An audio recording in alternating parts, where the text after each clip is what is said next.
Jeromy Wells, CEO of Whispir. Welcome. Thank you. Can you talk a little bit about Whispir? Yep. What you do, what sort of problems you solve for your customers? Sure. We have an enterprise software as a service platform that automates the communications interactions between businesses, systems, and their people. Right. It sounds simple, but it's a lot more complex than what you might think. In order for an organisation to be consistent across all the available channels, which are not just limited to email, SMS, or voice, but social channels, WhatsApp, Facebook Messenger, social platforms, publishing to the web, publishing to other formats. So it's really, really broad. So what sort of customers do you work for? Maybe you could give a few examples. I'll explain. So we focus on three key markets: ANZ, Southeast Asia, and increasingly North America. Our customers traditionally have been enterprise customers, and we have an awesome portfolio of more than 500 blue chip brands. Right. Transport and logistics is a key market. Telecommunications and media is a key market. Utilities, so power, electricity, water utilities. Government, emergency services, healthcare, banking and finance. Right. Those are our key markets, and we have awesome customers in all those key areas. And we really, the use cases where those customers use us are categorized in three groups.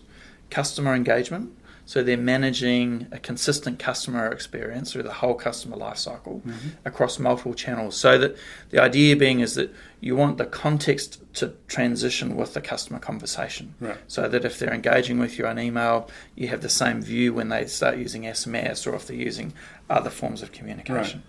So context crossing communications for customer engagement are very important. But those same principles can be leveraged operationally. So we're thinking about coordination across teams, groups, service delivery, operational coordination. It's really important to respect people and deliver them useful content that's actionable on whatever devices they have at hand. And then, of course, that expands to business critical use cases. So in some instances, it will extend to across communication use cases. Right. So can you give a very specific example? So for example, in the aviation industry, if there's a lightning strike in an airport, then all the tugs will go in under and the airports will effectively be shut. Right. Well, one-click process will activate a Whispir workflow to notify all the other ports where that airline has planes on the ground, requiring them to hold those planes on the ground because there's no point them taking off and flying to that airport because they'll just end up doing laps and waste money. Now, that has implications for operations if people then maybe if the issue goes on for too long, the storm lasts for too long, then people may not be able to fly.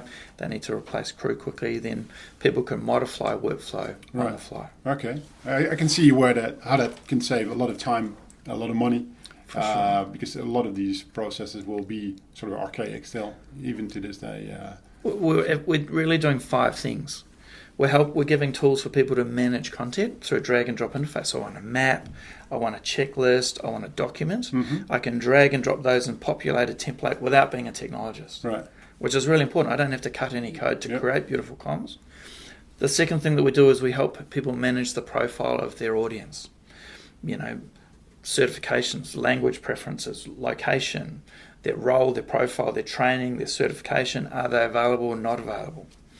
So it's really important because people have quite layered personas when it comes to the type of communication they should receive. Am I an employee? Am I a father?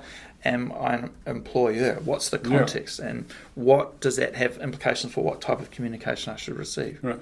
The third thing that we do is we give organisations tools to manage communication workflow processes. If this, then that type of arrangement. So organisations can build workflow so that communication processes are automated. And you don't have humans managing communication processes. They're slow, they can't keep up with inbound and outbound communications, and they're error prone. So we want to be confident, we can set the business rules, and we can automate our communications. The fourth thing that we do is we manage the technical complexity for delivering high quality messages across all the various markets internationally and locally across all the various channels. Right. Okay.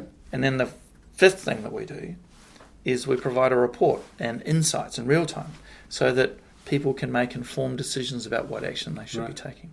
Interesting. So you've only been listed, for a couple of months, really. Yes.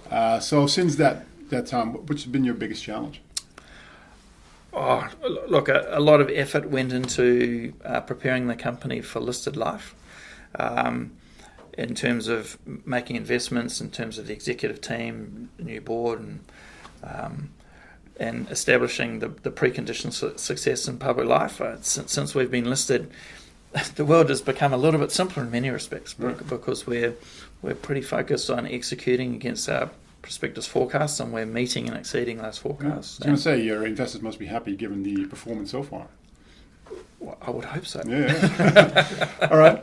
Well, looking out, say, 3 years, what are your sort of goals and ambitions for the company? Well, that's a bit tricky. So I know 3 years is a lifetime in sales, but no. Look, we're aspirational, and we look forward to building a substantial and a large company.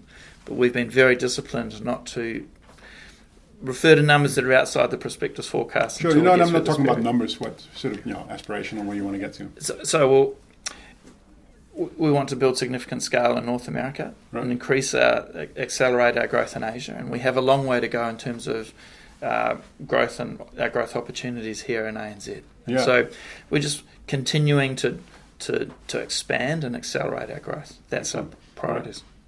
Jeromy, thank you very much for coming in. You're welcome. Thank you.